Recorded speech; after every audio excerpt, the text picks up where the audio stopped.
You are listening to the Maple Footy Podcast, the unofficial football podcast of the North. I'm your host, Sam Little. Find me on socials at SamLittle44 and the podcast at Maple Footy Pod. And now there's nothing left to say except for sit back, enjoy, and welcome to the show. Hello. Yes, welcome back to the Maple Footy Podcast. And if you're coming from the Champions League final recap that I did, you will know that I'm recording this back-to-back with that, so it feels like I never left. But yes, today is, of course, the day we're looking at the Premier League recap. I didn't recap match week 38 because, well, I was like, well, you know, I'm going to talk about it in the season finale kind of thing. So I might mention some things that happened in match week 38. I'm sure I probably will. I'm looking at you, Aston Villa.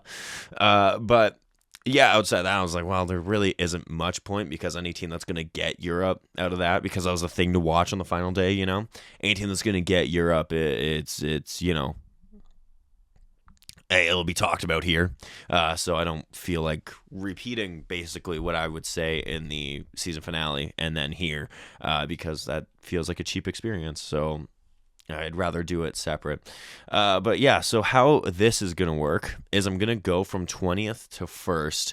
We're going to look at each Premier League team, and I have a little thing that I wrote up of how I'm going to break down their season.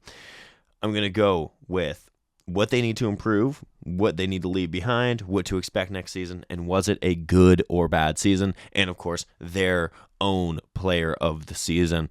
So yeah, let's start this off. And right out the gate, I'm abandoning that just for these bottom three teams because I have already talked more than I've talked more about them than they put effort into their season, except, and that feels harsh on Ipswich. Because at least they felt like they wanted to stay up. I know they ended up finishing below Leicester, but they were the last ones to get officially relegated. They at least felt like they wanted to stay up this season.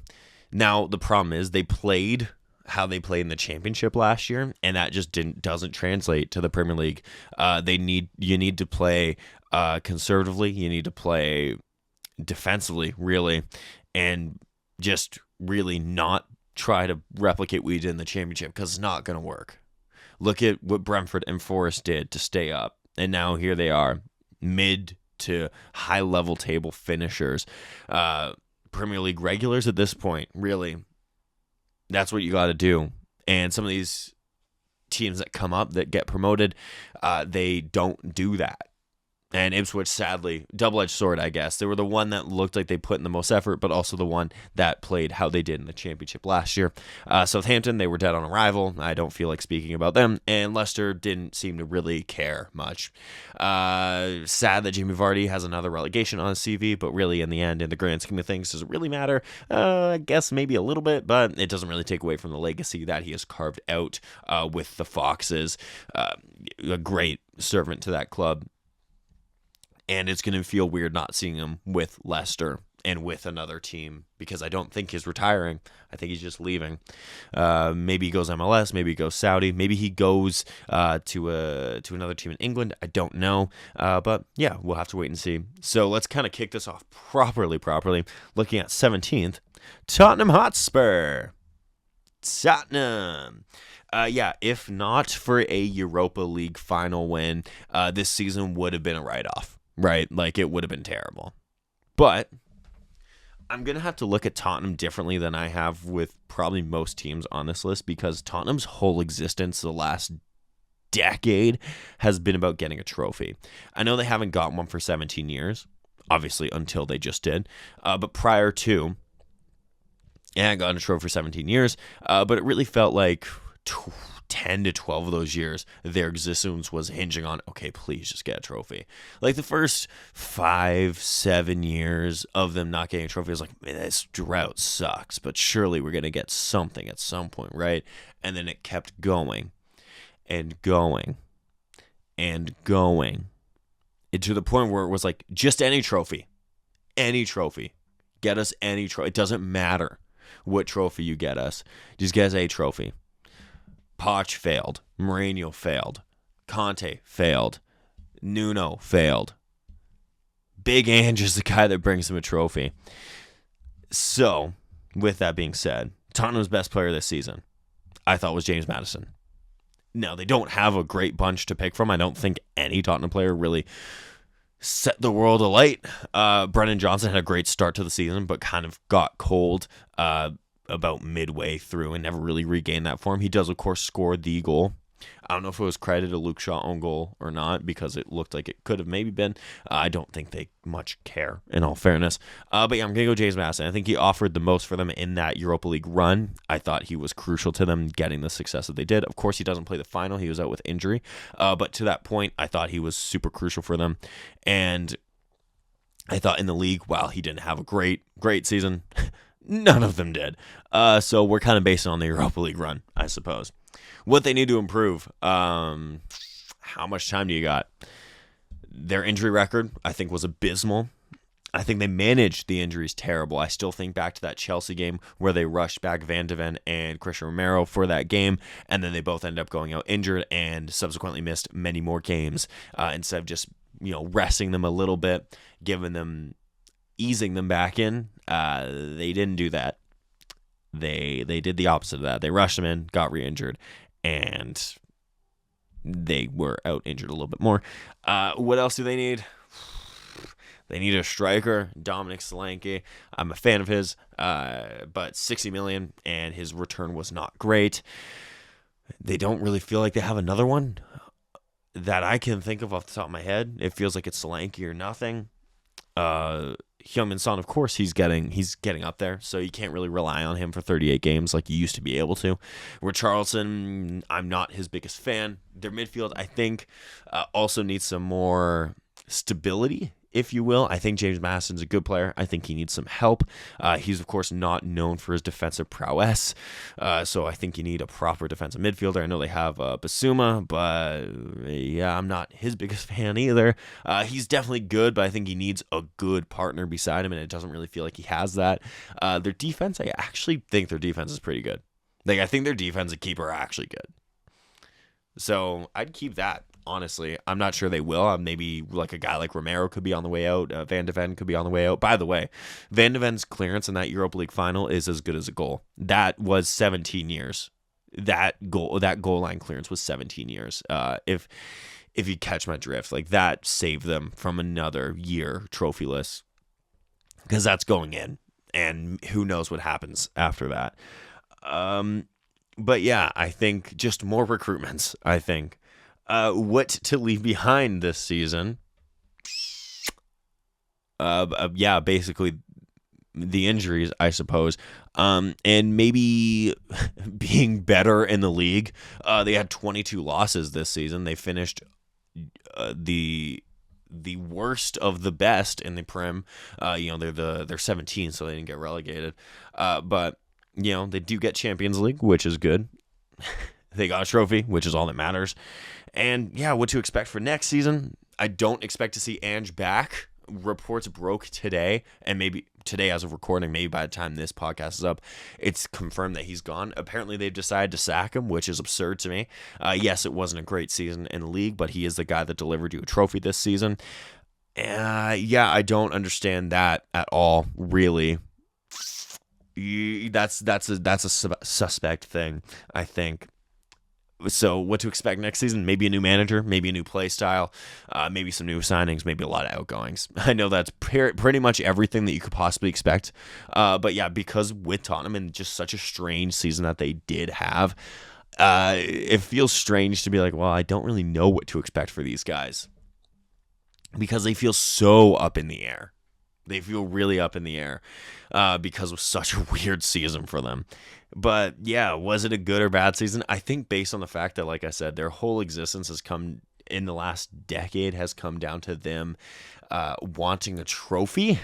I would say it's a good season. If they did not get that trophy, this is an absolutely abysmal season. But that trophy really papers over the cracks. So I'm going to say good season, barely, but good season. We'll move up in the table. Let us look at Wolves.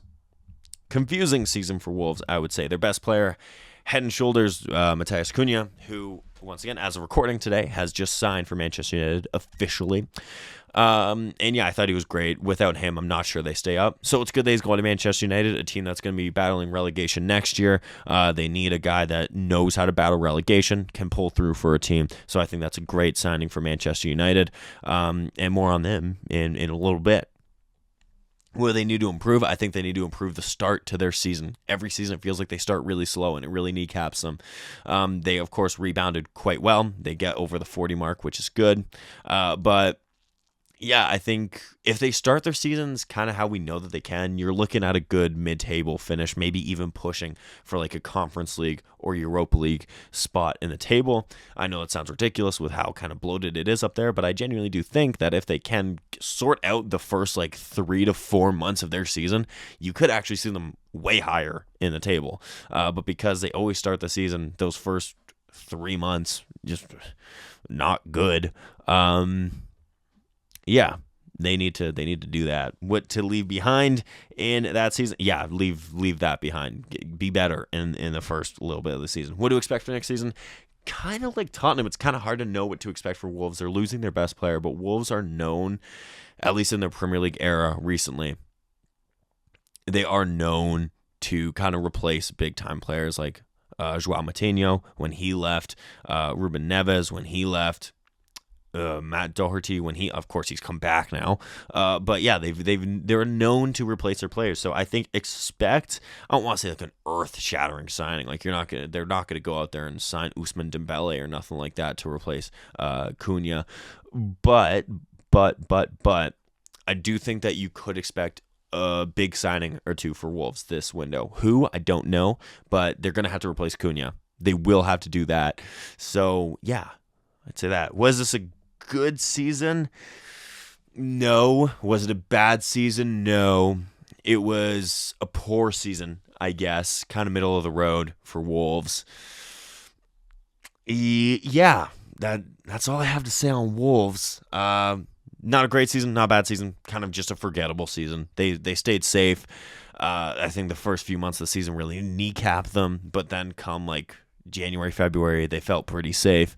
And yeah, so we'll say poor-ish, but decent because they stayed up. Manchester United finished 15th, and I will be the first. I don't know if I'm the first. I'll be the first to say on Maple Footy. This is the worst season a traditional Big Six club has ever had. But Sam, Tottenham finished lower than them in the league. Tottenham won a trophy. United lost to Tottenham in the Europa League final. And Tottenham broke their trophyless drought to Manchester United.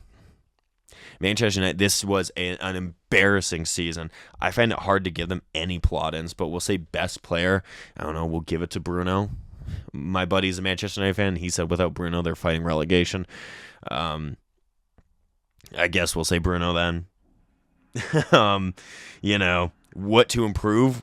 I've said multiple times this season, it feels like they genuinely need to blow it up. Like in a metaphorical sense. They need to blow it up and just accept the fact that they're not the United that all the guys, all the class of, what were they, 96 or whatever they were, that class harps on about, that this isn't United. This is United now. Since Fergie left 12 years ago, they have been nothing but underwhelming and disappointing and deluded. I think the pundits and fans alike, not all fans, I do think there are realistic United fans out there that know that they are in a crisis, but the pundits always big upping United solely for the fact that they are United. I think their transfer strategy the last few years has been embarrassing. 60 million on Mason Mount when you could have gotten for free just if you waited 4 months is an absurd choice. Paying him, was it $220K a week, is absurd. Spending 100 million on Anthony, spending 70 million on Højlund, 75 million on Maguire. Oh my gosh, that's just off the top of my head. The list goes on. Letting go of Scott McTominay only to watch Scott McTominay win Serie A Player of the Season and win the Scudetto with Napoli is also absurd. letting Jadon Sancho go for a loan with an obligation to buy, but then also having an option in there that says, well, if you don't want him, we'll take him back if you pay us $5 million. What? I've never seen obligation to buy with a non-obligation. Who greenlit that? You're either obligated to buy him or you're not. Huh? Okay. Yeah, just overall, I find it hard to say anything positive about Manchester United this season. They were abysmal. No trophy. They will not be playing Champions League next year. And I get it. Everyone's going to say, well, Amarin had to inherit this squad. Amarin, where I do think he has potential to be a good manager, he was way too static in the way he wanted to play. He did not change how he wanted to play. He wanted these players that do not fit the system he wants to play. He wanted them to play that system, and it did not work. And I get it. He came in less than mid-season, by the way. People say it was less than mid-season. He had more than enough time to turn this around. The only wins he got were against the relegated teams and Fulham, I believe, in the Premier League. That's absurd. So where do they go from here? What to improve? What to leave behind? All of it. Literally, they have to improve everything. There's not a player in there that would get into any other team in the top 6, maybe outside of like Tottenham. Like, name one United player that's getting into Liverpool right now. Yeah, exactly. Manchester City, Chelsea, even Arsenal. Exactly. They're not good right now. They need they don't just need to rebuild, they need an overhaul. They need to literally take a thing of TNT, metaphorically once again, and just blow it all up. Get rid of a lot of these guys that are leeching on their big time contracts. Marcus Rashford's got to go. I know he was on loan to Villa at the end of this season. He's got to go permanently. And I actually like Marcus Rashford, but he's eating up way too much of wage. Mason Mount got to go. Luke Shaw got to go. It feels harsh to say Harry Maguire because he was one of their low bar to clear, but he was one of their best performers. Rasmus Højlund's got to go. Anthony got to go. Andre Onana got to go. Who I'm forgetting a bunch of others, but they genuinely need an overhaul, and bad. If I'm Manchester United, I'm worried. But on the bright side, you got Cunha. Like I said, he knows what it's like to fight relegation, so that's a plus at least. Was this a good or bad season? This was a horrific season. This was the worst season a Big Six team. I will repeat this again: the worst season a Big Six team has had in the Premier League era. Absolutely awful. Terrible, embarrassing. Those guys shouldn't wear the shirt. It's brutal, awful. Let's move on. West Ham. I don't have a whole ton to say about West Ham. I can't say I watched West Ham super closely. Best player by a country mile was Bowen. The fact that he's not on the England squad is kind of baffling to me. He's a great player, probably in my opinion, one of the best players, if not the best player outside the Big Six. I think he's great. What do they need to improve? Kind of like Tottenham. They need to improve their depth. They need to improve their consistency as well. I find they're a very inconsistent team. You're either getting a West Ham that's going to give you a game, or you're getting a West Ham that's going to give you 6 goals. And that's exaggerating, but you get my point. They need to be more consistent. I know that they're not going to go out there and sign the best, kind of like I said for Wolves. It's not like they're going to go out there and sign like, oh man, who just won the Champions League? Let's go sign one of them, But I do think that with the fact they're in London, the fact that they're a respectable club, I do think that they could sign, I don't know a name specifically, but they could sign some guys to really get them. I think their defense needs a little bit of an overhaul. The fullbacks specifically feel like they're aging. Not Wan-Bissaka, of course, but like Kufal as a depth. They need a younger guy if Wan-Bissaka, could leave, could go out hurt, could get suspended, all these things you have to think of in a 38-game season, right? Left back, I think they need a proper left back. Center backs, once again, they need them. I just feel like they need maybe, to a lesser extent, kind of like a rebuild in a sense. just kind of turn it a little bit. I do like Kudos. He's very good. Of course, Bowen, I'm a big fan of him. And yeah, I mean, it's pretty bad when one of your strikers is coming out and saying that you guys are, quote, playing like shit. Shout out Nicholas Fulkrug. So I think that kind of shows you where West Ham is at the moment. What to expect for next season? I think expect some growing pains. I don't think it's going to be a fun season next year. I don't think that, at the moment at least, I'll have to wait and see transfers that every team makes. I don't think that they're going to be like battling relegation. I just don't think that they're going to be fighting for those European places like they were a few years ago, when they qualified for the conference and then won the conference league as well. I just don't see that at the moment for them. So I think expect some growing pains. Was this a good or bad season? I think kind of like Wolves, it was a poor season. They didn't have much to play for a majority of this season. They're pretty much safe from, September or October. Like, they never really felt like they were going down. They didn't have much to play for, though, either. They had a poor start to the season under a new manager. Of course, he got sacked. So, yeah, West Ham. Sorry, don't have a whole ton to say in depth about you. Everton. Once again, not a whole ton to say. Best player, I think Branthwaite again. I'm a big fan of him. I don't see him staying at Goodison. What to improve on next season? I think a good start. I think now with David Moyes, they've looked a much better team, and you could actually make a claim. If they had Moyes all season, maybe they would have been one of those teams that had an outside shot at like a Conference League qualification or something like that. I know, once again, that might be ridiculous, but I see them in like the Bournemouth, Brentford kind of tier where it's like, yes, they can be quite exciting. What do they need to improve?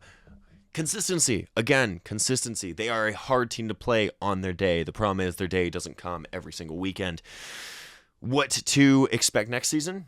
I think expect some some outgoings. Like I said, I don't think you're keeping Branthwaite, but I do expect a better start to the season with David Moyes. I think you're gonna start this season how you ended start the next season how you ended this past season. I think it's gonna be a strong start, and I think that could change a lot for them through the course of the season, because a strong start can really help you, or a poor start can really hinder you. Was it a good or bad season? I will say this was a decent season for Everton. Not great, but not terrible. It looked like it could have been terrible. But then once David Moyes came in, they looked quite good and were extremely hard to beat once David Moyes came in. But before that, wasn't the best. So we will say a decent season, if you will. Crystal Palace. FA Cup winners, Crystal Palace. Good on them. I love it. Best player? Take your pick, honestly. I think they had a lot of good players this season. I will go Eze again. I think I said him last season for Palace. I'm just such a fan of him. And I think for his FA Cup performances, I think you have to put him up here. The other one I would put is Munoz, the right back. I thought he was probably the best right back in the league this season. I don't think it was a great season for right backs in the Premier League. I will say that much. Not many that really stuck out to me, but I thought he was quite good, especially once again in that FA Cup final. He was sensational. What to improve on next season? Not finishing 12th, maybe. You've shown now that you can hang and do well. So just do that. I think Glasner's the guy. I think he is a great appointment as the manager, as you can tell with an FA Cup victory. And yeah, I would say just do what you did in the FA Cup, but in the Premier League. Just do that, right? Of course, way easier said than done. What to expect next season? Kind of like I said with Everton, I think expect some outgoings. Eze could be on the move. I think there will be teams that will be eager to sign him. Munoz as well could be out. Dean Henderson, will there be teams at his door? I thought he had a good season. Mark Gurhey, another one, had a very good season. Adam Wharton, that's 2 back-to-back seasons in a row where he has looked very good. Mateta had a great season. You could also put him as the Palace player of the season because he was phenomenal. So I think you could expect some outgoings. But if they keep those guys, I think you could be in for a very fun season. Crystal Palace fans, remember, they qualified for Europa League, won the FA Cup, finished 12th comfortably. I think you're in for an exciting season if you can keep some of those guys. If you lose a lot of them, we might be having different conversations. But if you can keep a good portion of them, I think that's good. I think that's good.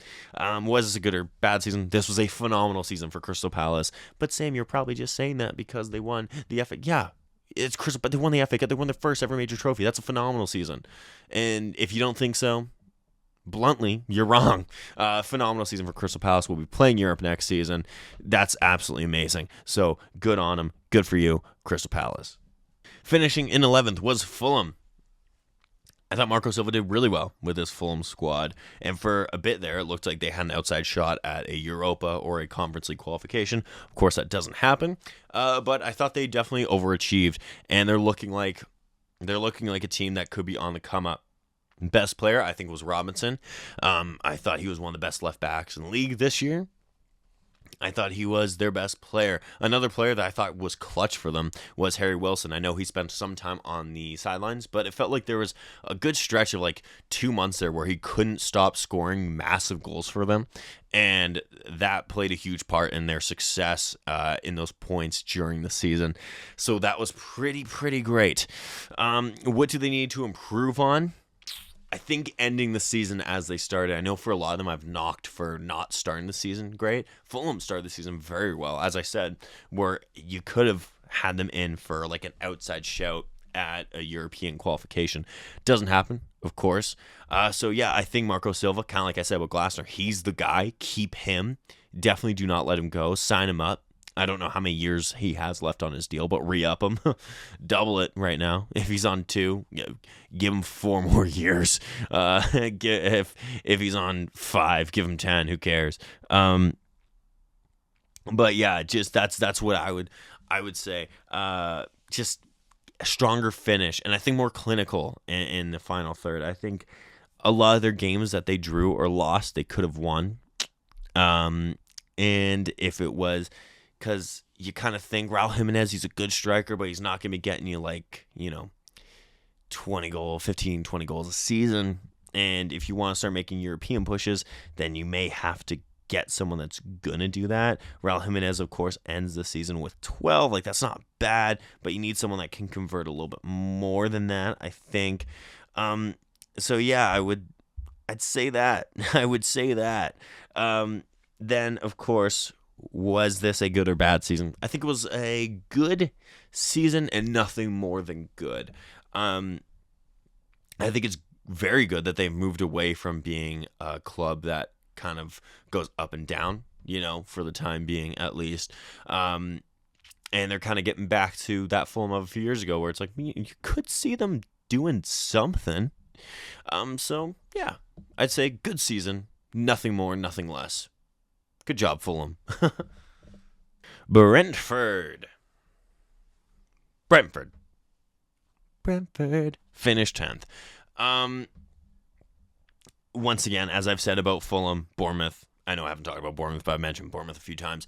Feels like a team that could have maybe pushed for European qualification, but of course didn't in the end. But I do still think they had a good season because, once again, Brentford, who would think that they'd be a Premier League regular when they got promoted 4 years ago? They'll be going into their 5th or 6th season now as a Premier League team. They haven't been relegated since they've come up. That's massive.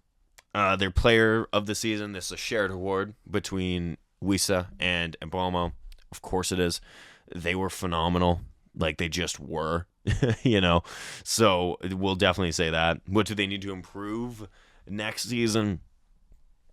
Their defense. I don't think they have a bad defense, but their keeper faced the most shots of any keeper this season. You can't have that. If you want to be someone that is, like I said, pushing for a little bit more next season, you need a shared up defense. What to expect for next season? I do think that you can expect another season much like this, maybe even a little bit better. Maybe you get that Conference League or Europa League qualification. A lot of teams now will be playing a lot of games. I believe 7 or 8 teams in the Prem will be playing in big competitions. Villa, Newcastle, Forest, do they have the depth to be able to make the European trips as well as Premier League games? If they can't, then I think you see like a team like a Brentford or a Bournemouth pushing harder for those European spots, because those teams, will be stretched pretty thin, depending on how many signings to make and all that jazz. You know how it is. Was this a good season? Kind of like with Fulham, I think it was good, but nothing more than good, but nothing worse than good. It was a good season for Brentford, and maybe it could have been better, but it wasn't any worse than good. So we'll say good. Moving up, we are now in the top 10 officially. Bournemouth. It's a shame, isn't it? Bournemouth were so exciting to watch, but their season kind of fizzled out at the end, and they missed out on any European qualification because, as I said, for a few teams, it felt like they could have. They could have maybe snuck into one of those spots, but evidently they do not, sadly. They were quite the fun team to watch, but their player of the season was Howson. I was a big fan of him this season. I thought he had a great season. And Real Madrid obviously agreed, because I believe that they got the "here we go" from Fabrizio Romano. So he won't be a Bournemouth player next season. He will be leaving, so that is a blow for sure. And I don't think he'll be the last either. I know Kirkez is heavily linked with Liverpool right now. I'll be interested to see if like a guy like Semenyo or Kluivert stays. Kluivert feel like he had a breakout season. And he is 28, so if he's going to make a big move, it's got to happen kind of now, I haven't seen him linked with anyone, but yeah, just because he's getting to that age now where it's like, obviously 28's not old in soccer terms, but you're getting to that point where it's like, if you want to make that step, that transfer, now is the time kind of thing. So what do they need to improve next season? Consistency. That's a big thing that a lot of teams need to improve. This isn't the last team I'm probably going to say it about either.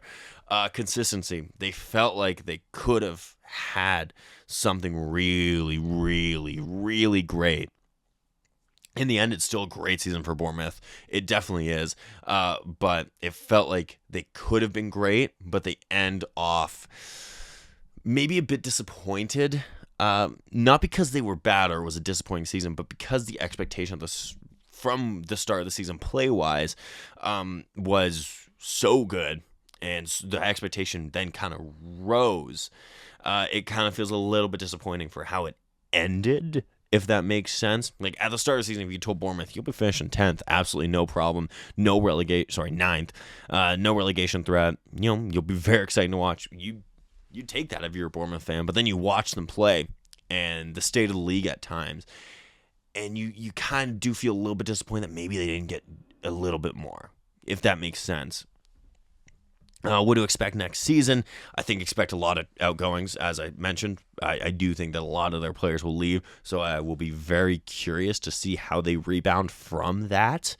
And was this a good or bad season? I think it was a good season for Bournemouth. I think you could even say it was a great season for Bournemouth, but I will say good season just because I feel like they took the foot off the gas a little bit. So I'll say good, but if you tell me that you think it was great, I probably won't argue that. Brighton.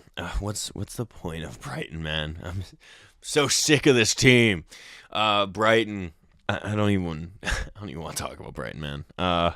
Best player, Carlos Baliba. I thought he had a good season. Brighton, I'm sure, will overprice him and sell him for $350 million in a couple of years.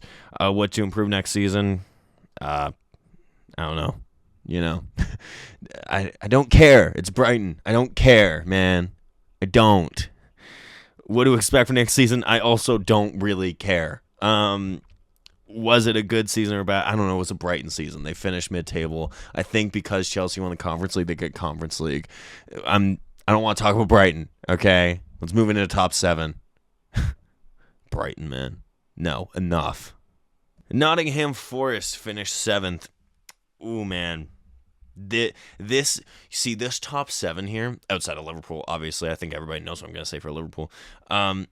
This top 7, so 7-2 is where it gets really interesting, because you're going to hear me probably contradict myself a lot here, because for different teams there were different expectations, and throughout the season a lot of these teams had big dips in form. Nottingham Forest is no exception to that.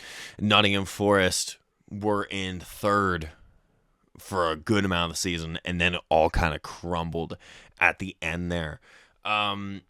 Best player, I feel like you could say a good few. I will say Chris Wood, although I do think he died off in the end, and I think on the final day he potentially cost some Champions League. He should have had 2 goals. He should have.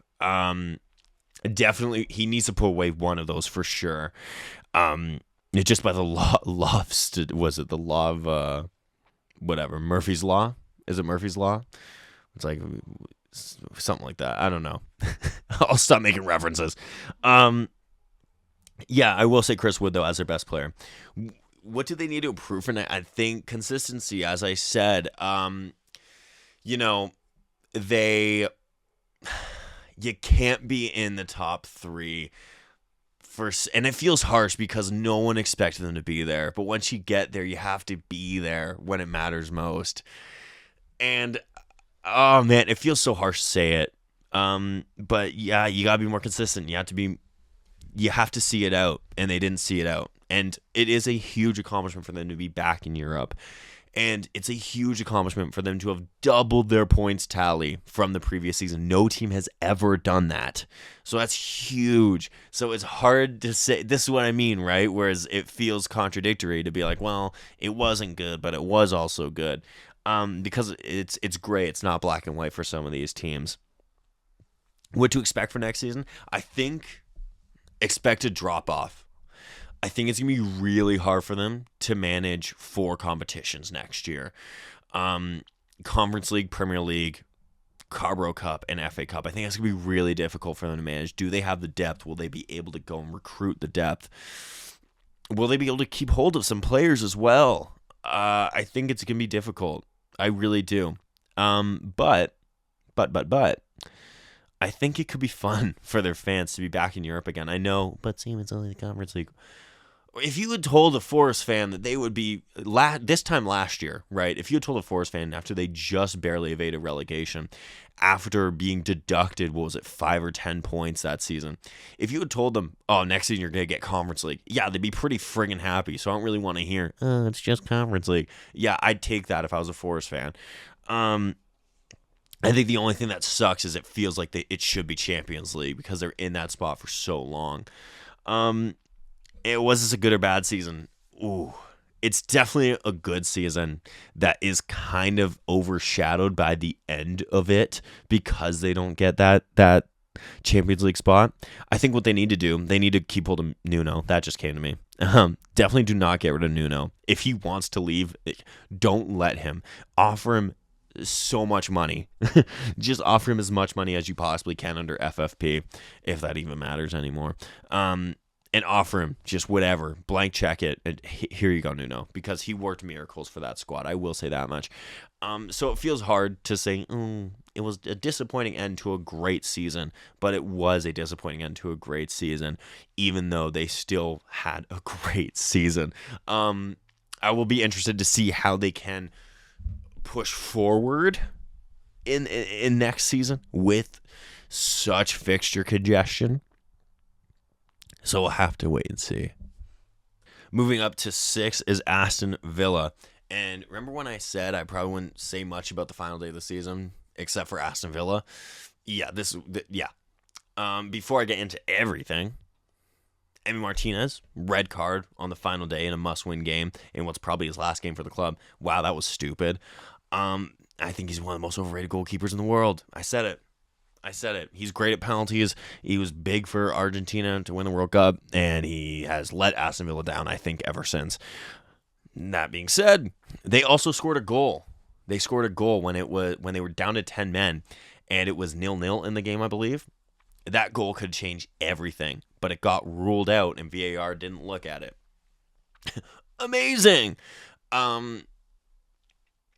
So yeah, I think because if they score that, you think that they probably see out a 1-0. They're just going to park the bus.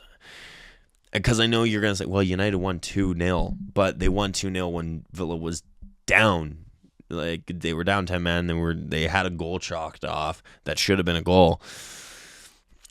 So it's tough. It's tough, right? But it is a shame that they won't be back in the Champions League. I thought they were really fun to watch in the Champions League as well. Villa Park on those Champions League nights it looked like a great atmosphere. So let's get on with me breaking it down. No, I'm not talking about dancing. I'm talking about their season. Best player, Morgan Rogers. If you've been listening, Morgan Rogers I thought was one of the best players in the league, full stop, this season. I thought he was great. I really thoroughly enjoyed watching him. If bringing it back to my Chelsea, I don't want Chelsea to sign any attacking players this window outside of like a striker, except if they can get Morgan Rogers. Yeah, if you can get Morgan Rogers, sign Morgan Rogers. And I say that because, like, you know, other top players, like, you know, obviously, like, I want Kvaratskhelia, but he's not leaving PSG. You know what I mean? So, like, of, like, realistic guys that could leave their clubs that aren't strikers but are attacking players, the only one I want to see coming through the Stamford Bridge, it would be Morgan Rogers. What do they need to improve next season? Once again, consistency. It did come down to the final day, but in all fairness, Villa could have had this wrapped a little bit earlier, because their start to the season, I think a lot of people forget, because Villa did have such a good season, that people forget the first, like, 2 months, they were bad. Like, they were really bad. Like, they had a great Champions League run. They had a great run to the FA Cup semifinal, and they ended up turning around in the league. But their start to the season really, really kneecapped them. If their start to the season was even like a hair better, they're probably in Champions League next season. So yes, I do know it came down to the final day with the controversy and whatnot, but still, it's also a 38-game season, right? Like, it is, you know? So if you look at that, they did not have a good start to the season at all. There was talks about maybe sacking Unai Emery, which would have been absurd, by the way. So yeah, I think improve the start to your season and you could be cooking. What to expect next season? I think expect a season like this. I think with Unai Emery, if he stays, of course, he's shown he's a great manager. This is 3 European qualifications in a row now. Last season, they were in the Conference League. This season that just passed, we're in the Champions League. Then now next season, they will be battling in Europa League. And that's his competition. Outside pick, I think you could see Villa win it all. You heard it here first, Maple Footy Nation. I think Aston Villa could potentially win the Europa League because Unai Emery knows that competition so well. That's his competition. Except for, of course, when he played Chelsea in the final. But yeah, I think he knows that competition really well. So expect, I think, a good European run again this time out. Just maybe, hopefully, a better goalkeeper.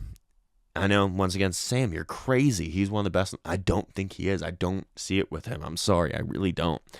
And expect a good European run. Was this a good season or a bad season? I think it was a very good season that could have been great if they clinched the Champions League qualification again and maybe made that FA Cup final. Would they have won it? I don't know. But yeah, with the season they had, you would have thought that they would have made that FA Cup final, but they didn't. Palace, of course, beat them in the semi, and then Palace wins it. But yeah, it could have been a very, very great season. I will say it's a very good season with a very bad start that kneecapped it, and then the final day was just a nightmare final day for them that ended up costing them in the end. So yeah, Aston Villa, I think, had a very good season. You may disagree. You may agree. I don't know. Let me know. DM me. Or if you're listening to this on YouTube, comment. Why not? Now we're moving up to 5th. Newcastle United reclinched their Champions League spot. They stumbled at the end there, as really all teams outside of Chelsea stumbled on the final day. Shout out Chelsea. Newcastle. Oh, man. I find it so hard to get behind Newcastle, you know? I just do. I don't know why. Maybe it's because last time they were in Champions League, they didn't do anything at all. So I'm like, well, why even bother giving them the spot, you know? They got like grouped. Like they won 2 games and then got knocked out 4th in the group. So cool. That's how I feel about Newcastle. Their best player, Alexander Isak, I thought kind of like Morgan Rogers. A lot of people will disagree with the Morgan Rogers one, but I don't think many people will disagree with me saying that Isak was one of the best players in the Premier League this season. He was great. If he stays or goes, I don't know. I honestly don't know why he'd want to go. But, maybe I know Arsenal's really linked with him, and Arsenal do need a striker, and a striker could make them serious. So maybe. Now thinking about it, it might actually happen. But what do they need to improve next season? I'm going to go back to their last Champions League run, their last Champions League season. They were terrible that year. Like, I know everybody talks about their injuries and whatnot. Every team gets injuries. You need to plan for that. You need to have depth. I don't feel too bad when teams get injuries these days anymore. Especially Premier League teams. They have really no excuse with the money that the Premier League generates compared to all other leagues. There really isn't an excuse for you to be like, oh man, we don't have the depth. Shut up. You do. You just didn't spend it well. That's how I feel about injuries. Do they suck? Absolutely. I don't want players to get injured, of course. But my point is, when you use injuries as an excuse, I don't buy it. So yeah, this isn't really talking about this season because they still had a pretty good season this year. But yeah, looking at their last time they were in the Champions League, they balanced it terribly and ended up just having a bad season all around. They were bad in the league, bad in the Champions League, of course. Didn't make any cup runs. So don't do that again. Sign players for depth. Account for players that could be on the way out, like an Alexander Isak. I hope they have someone marked as a potential guy to bring in. We will have to wait and see, of course. But yeah, don't do that again. Like, account for these things. What to expect next season? I don't know, actually. I really don't know what to expect from Newcastle. Hopefully a better Champions League run than last time out. I would expect you to be fighting for Europe again. I do think that they will learn from last time with such an imbalanced squad from last time out. I think they'll have to learn from it if they want to be kind of serious. And yeah, I guess expect that. If that makes sense. Expect that you might be better than the last time you were in the Champions League. Was this a good or bad season? This was, of course, a good season. They won their first trophy after, 60 or 70 years? That's massive. Congratulations to them. Of course, clinched UCL qualification. That's also massive. I know this was kind of more negative for a team that finished 5th and got Champions League. But yeah, I would say very good season. Great season. I'd say great season. Yeah, I'll say great season. Trophy and Champions League qualification. That's a great season right there. Good job, Newcastle. Good job. Moving up to 4th, I'm going to be talking about this guy for a while. It's Chelsea, baby. Best player, Moises Caicedo. The fact that he's not in more people's team of the seasons and didn't get a player of the year nomination is absolutely baffling to me. He did win Chelsea player of the year and Chelsea's player of the year, as he rightfully should have. I thought he was phenomenal this season. Outside of Mohamed Salah, I thought he was the most consistent player in the league this year. I thought he was great, genuinely. Yeah, I ran out of words for him at a certain point because he just won everything. He linked up play so well, because I think a very underrated aspect of Moises Caicedo is his distribution and the way that he can link defense to attack. I thought he was phenomenal this season. I really did. No way he's talking about his price tag anymore, because this season, at least, he lived up to it. I really hope he kicks on. In all fact, I thought he ended the Poch season. I thought he ended that season well. Like the last third or quarter of that season, I thought he looked quite good. But then even this season, a totally different player. One of my favorite players to watch in the league. I thought he was phenomenal. What do they need to improve next season? What does Chelsea need? What do you think Chelsea needs to improve next season? Goalkeeping and striker. We'll talk about goalkeeping first. I never felt confident with either of our goalkeepers in net, Robert Sanchez or Jorgensen. I know Petrovic was just named Strasbourg's player of the season. He's out on loan to Strasbourg, Chelsea goalkeeper, of course. Is he the guy? I don't know. I feel a lot more confident with him than I do with Robert Sanchez or Jorgensen. Are they going to go out and sign a goalkeeper? I don't know. I haven't seen any links. Doesn't mean they won't. It's Chelsea in a transfer window. You know that there's going to be some chaos. Just please don't sign Garnacho. And then striker, I rate Jackson as a player, right? But he kind of falls into that like Nunez, Werner camp where it's like he does a lot for the team, but he costs you a lot as well. He had so many chances that he needs to score this year. If he converts half the chance that he got, I think Champions League qualification would have been a lot more comfortable. With Champions League qualification being said, I will say I'm very happy that Chelsea won on the final day of the season and they didn't stumble to the finish line. I think it's more of a statement that they won. Obviously, Newcastle got there in the end, but like Villa and Forest, of course, Forest played Chelsea. They lost and whatnot. So I'm really happy that Chelsea won on the final day of the season to be like, no, we got it. And I think that does something for the boys mentally. I could be wrong.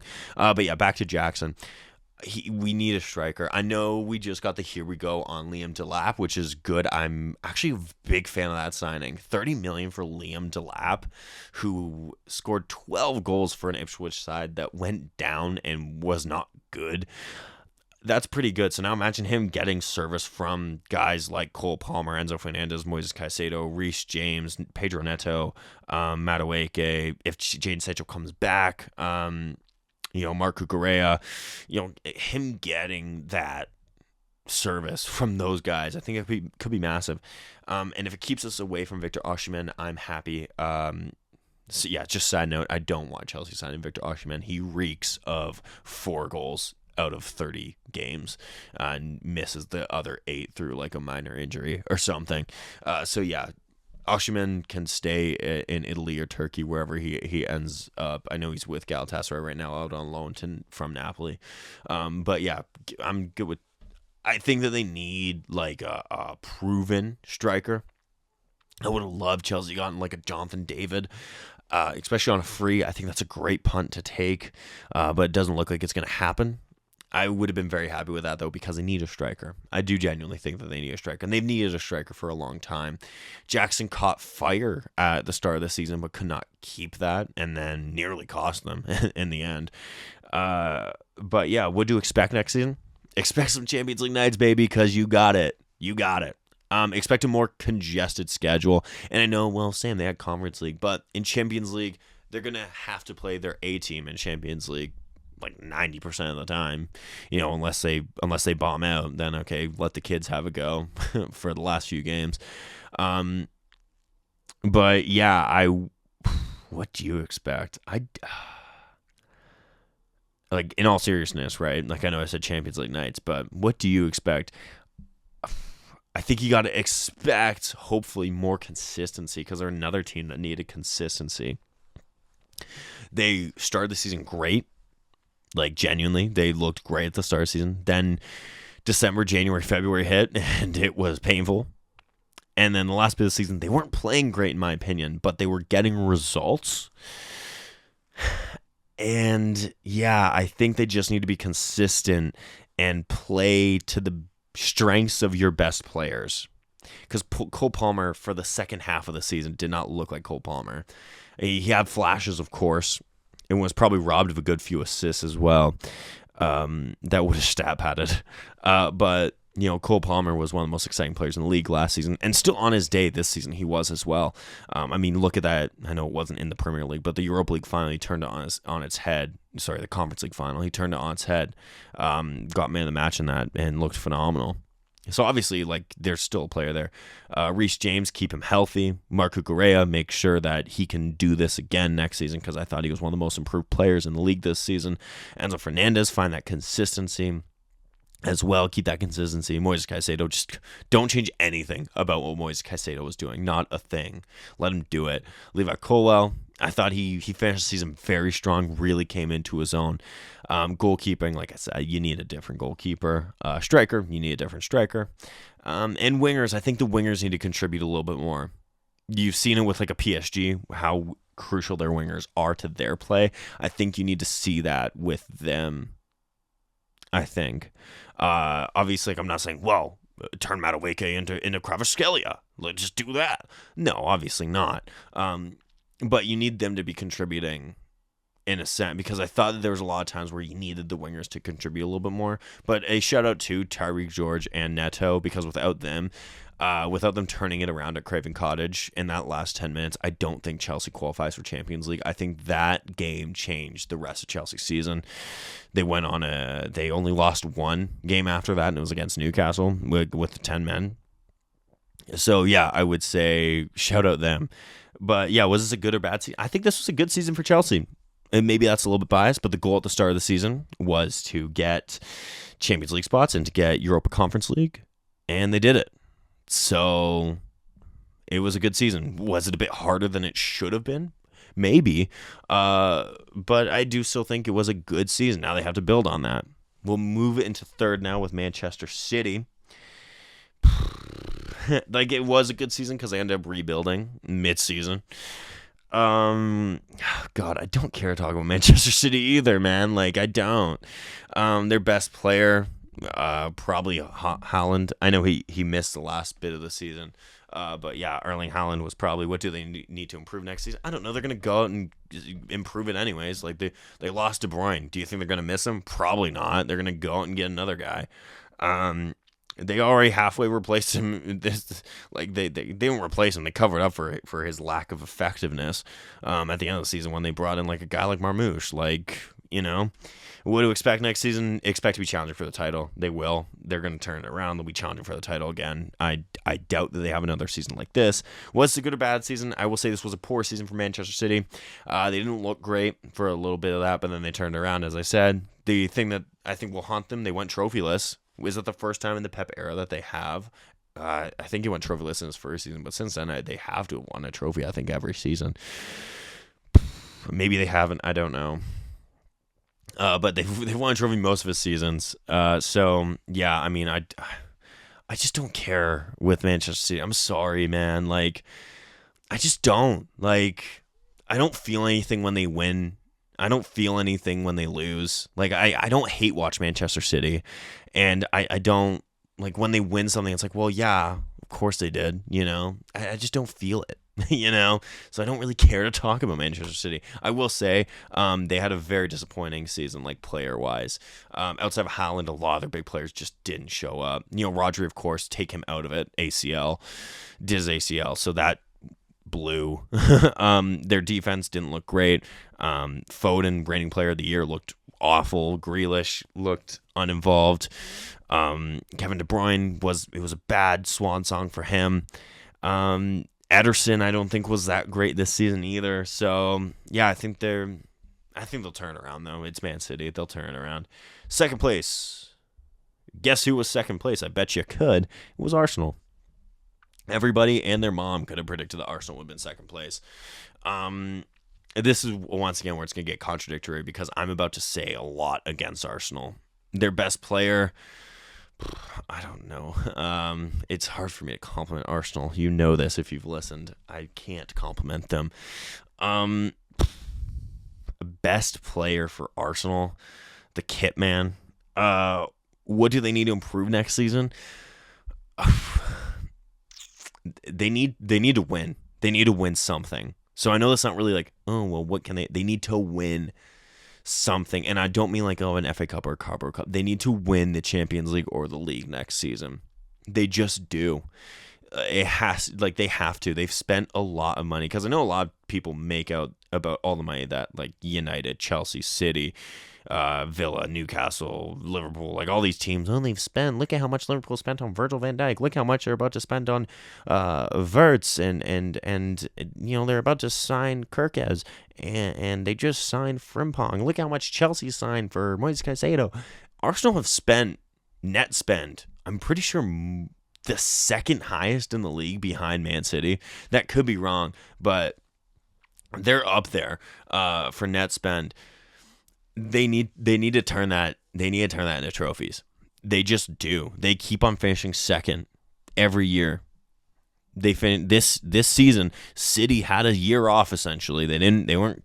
You had to challenge with Liverpool, and then you gave up around February, and then go, well, the plan was always Champions League, and then you bombed out Champions League, but they lost to the eventual winners.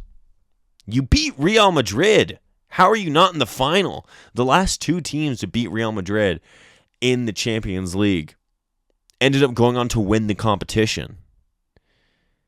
Like, I'm so sick of us, of so many people coddling Arsenal. They're the most defended team I've ever seen that hasn't accomplished anything in this Mikel Arteta era.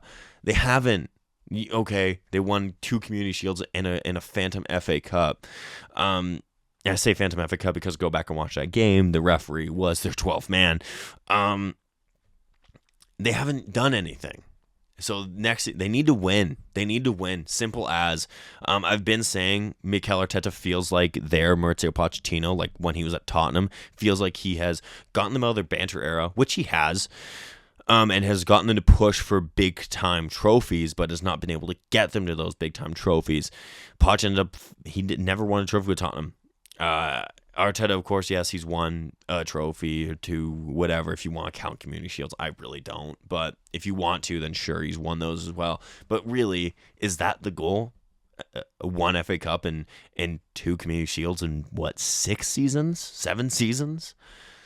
And then you finish second 3 times in a row?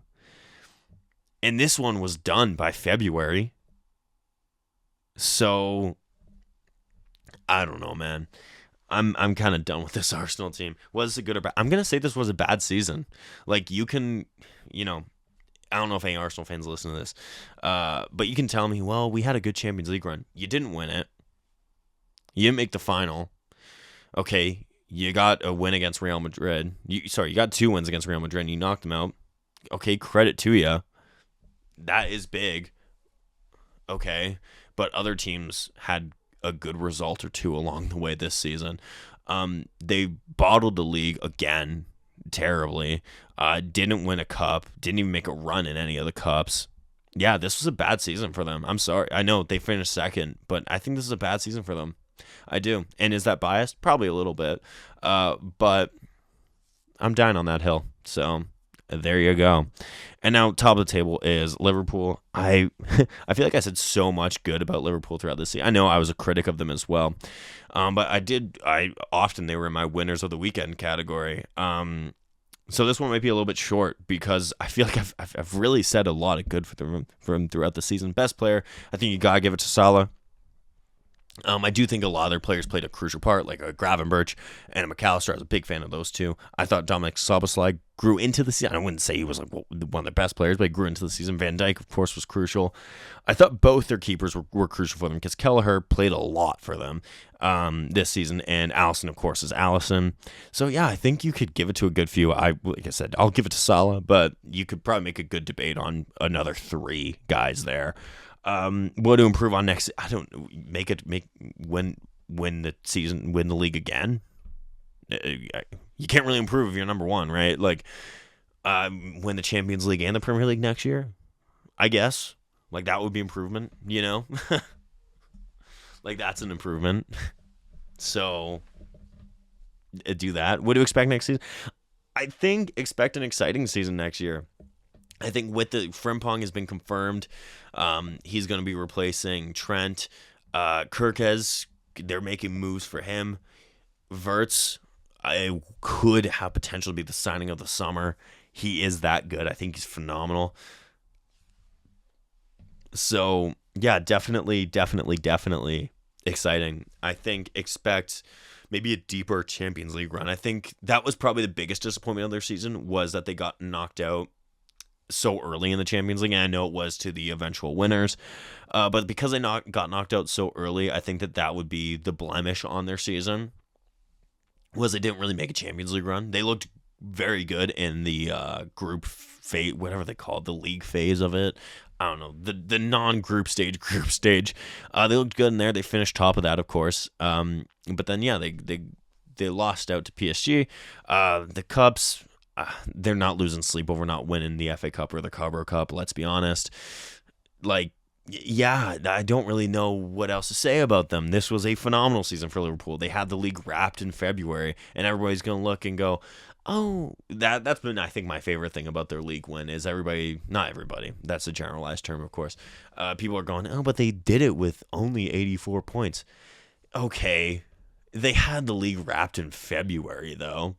Like, from February onwards, there was never a question if Liverpool was going to win it. It was a question of when they were going to win it. And then once they won it, they didn't care.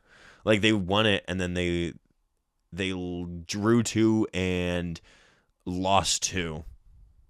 Okay, so right there, that's 12 extra points. You're looking at 96 points if they win those. So, there you go. That's 96 points. But they couldn't beat Arsenal's second place tally. Well, then why didn't Arsenal get 90 points this season? Huh? Exactly. So yeah, Liverpool, top of the table.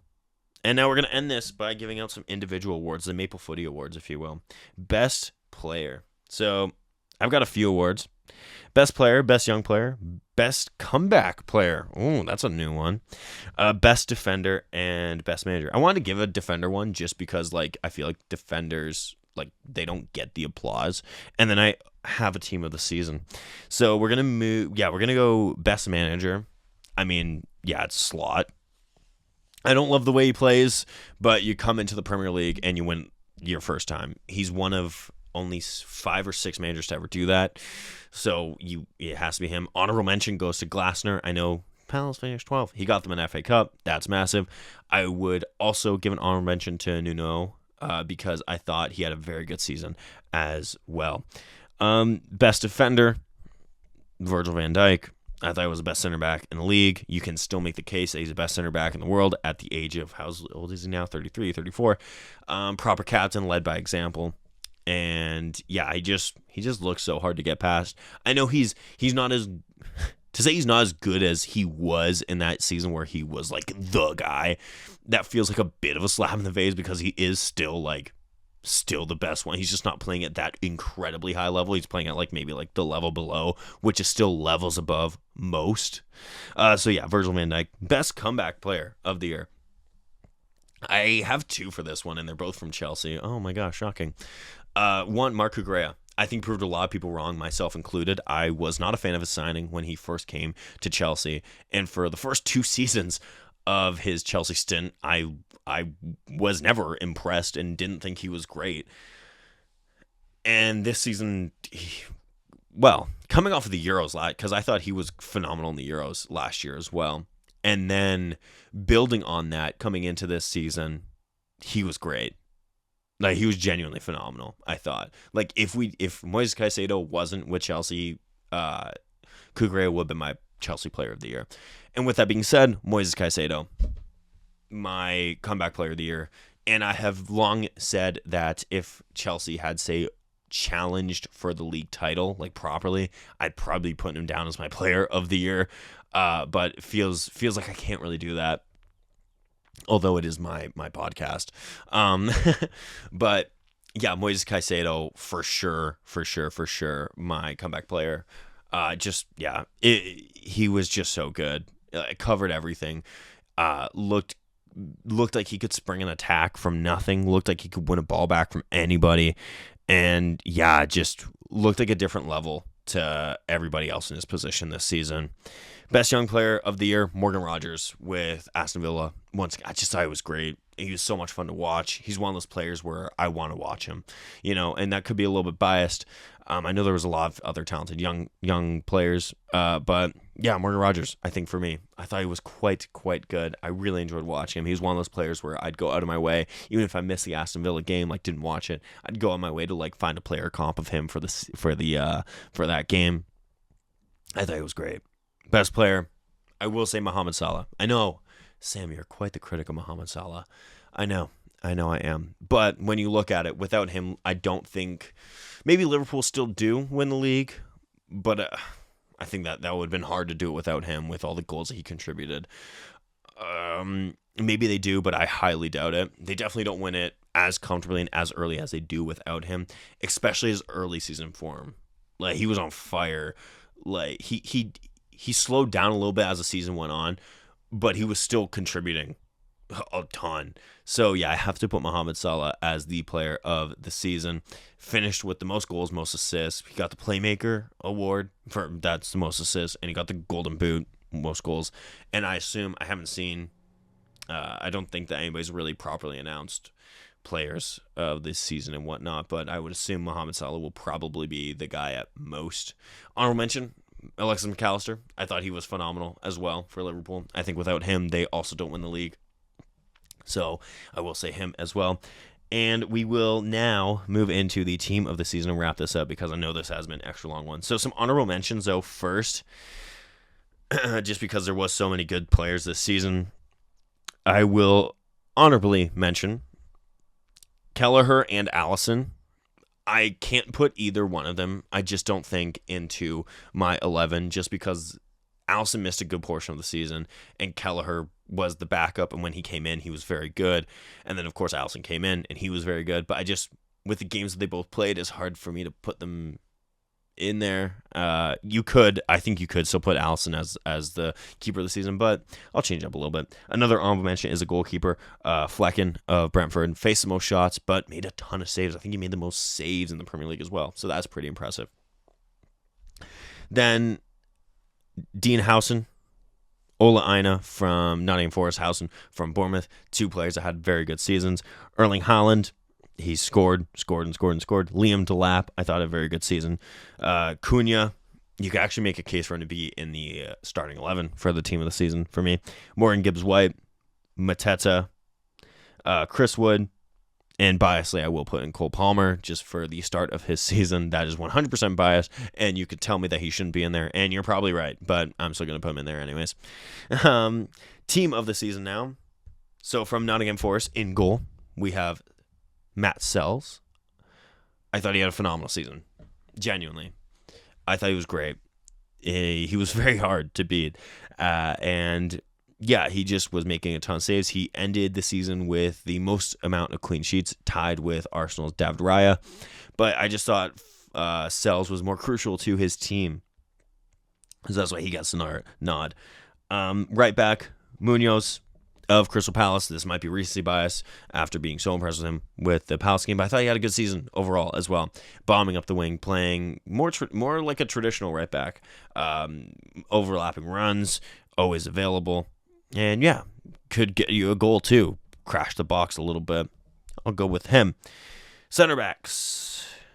Morial of Nottingham Forest. I thought he had a great season. Shame, as I said, for really all the Forest guys that it ended how it did. But alas, what can you do?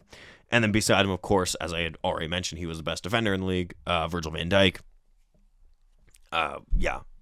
Liverpool, kind of like what I said, I don't think Liverpool wins the league without Van Dijk either. Of course, he doesn't chip in with like a million goals and an assist, but he stops a lot of goals and assists and makes that back line so much better. And really elevates everyone around him in that back line. So I have to put Virgil van Dijk. Left back, Mark Cucurella. I thought he was great. And it's hard not to put him in here for me. Oh, shoot. Another honorable mention, was Kirkez. I didn't write him down, which is crazy. But Kirkez is an honorable mention. But yeah, Cucurella is my starting left back. I thought he was great this season and really made me and many people eat their words. Class player with long, beautiful flowing hair. Moving into the midfield, you can probably actually guess this if you've listened to me. Alexis McAllister, Ryan Gravenberch, and Moises Caicedo. In another world, that could have been Liverpool's midfield if they had signed Moises Caicedo all those summers ago, like 2 summers ago.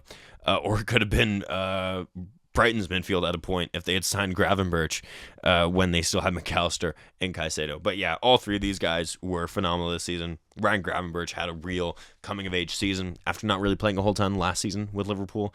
He comes into this one and looks irreplaceable. Honestly, he looks great. Alexis McAllister, just if you watched Alexis McAllister, you knew how good he was. Of course, he He didn't get all the goals and the assists and whatnot because that's what people care about.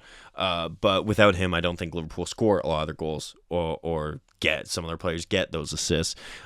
Looked very good defensively as well. And just looked like he could link the play. Moises Caicedo, I already talked about him in depth, so you know why he's here. Then the front three, this is a little bit biased. Morgan Rogers, I put him in the team of the season. I thought he was great. Like I said, I already kind of talked about him in depth, so I won't again. Mohamed Salah, same thing. Won't really talk about him. It speaks for itself why he's here. And Alexander Isak is my striker.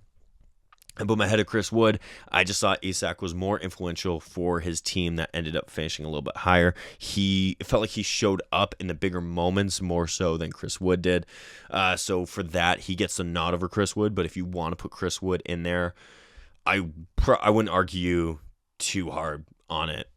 But yeah, that's my team of the season. So you have Sells, Kukurea, Van Dijk, Monreal, Munez, Caicedo, Gravenberch, McAllister, Salah, Isak, and Morgan Rogers. Not bad, if you ask me. That's a good season. Season done and dusted. That was crazy. I covered the entire friggin' season. That's wild. From game week 1 all the way down to the wire. Maple Footy. Our coverage of the English Premier League has come to an end. For this season, at least. So yeah, stick around for more podcasts dropping in the near future. I'll be talking about the CPL throughout the summer, Canada's Gold Cup run, however far they go, whether they crash on the group stages or they go to the final. I will talk about every game that they have. And yeah, I'll be dropping different episodes throughout the summer as well, just to kind of, fill the gap that the Premier League is about to leave. And yeah, thank you so much for listening. This is, of course, a lengthy one covering 20 teams. Is kind of absurd. But thank you so much for listening. I do hope you liked it and appreciated it. And yeah, thank you so much. Follow me along everywhere that you get them. Get the podcast. And until next time, cheers, everyone. And that was your Maple Footy podcast. Thank you so much for listening. Check my socials for any and all future updates. Remember to support Canadian football, be kind, and until next time, live, laugh, little.